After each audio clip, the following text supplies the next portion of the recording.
దీంతో పాటు ఇథియోపియాకి సంబంధించిన ఒక ప్రత్యేకమైన మ్యూజియం, వాళ్ళు ఎంత స్ట్రగుల్ అయ్యారు అవన్నీ చూపిస్తూ అక్కడ ఒక మ్యూజియం ఉంటుంది అనమాట, అద్వా మ్యూజియం అని చెప్పి.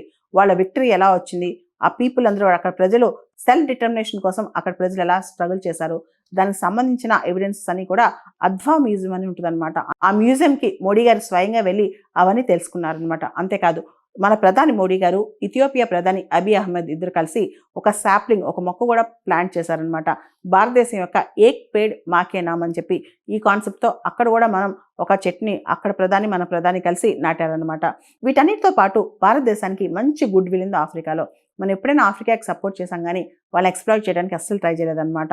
మనం రకరకాల ప్రోగ్రామ్స్ ద్వారా, ఉదాహరణకి ITC, Indian technical economic cooperation programme ద్వారా, రకరకాల డెవలప్మెంటల్ ఎయిడ్స్ ద్వారా ఆఫ్రికాకి మనం బాగా సపోర్ట్ చేస్తాం అనమాట. అయితే ఇండియా ఇథియోపియా ట్రేడ్ మాత్రం చాలా తక్కువ ఉంది, కేవలం $550 మిలియన్ మాత్రమే ఉందన్నమాట. దానికి సంబంధించి కూడా ఇప్పుడు ఇండియా ఇథియోపియా వర్క్ చేస్తున్నాయి. అండ్ ఇండియన్ డయాస్పొరా, ఎవరైతే ప్రవాస భారతీయులు ఇథియోపియాలో దాదాపు 2500 మంది ఉన్నారనమాట. అండ్ ఇథియోపియాకి వచ్చే ఎఫ్డిఐ, ఫారిన్ డైరెక్ట్ ఇన్వెస్ట్మెంట్లో ఇండియాదే టాప్ అనమాట, దాదాపు $5 బిలియన్.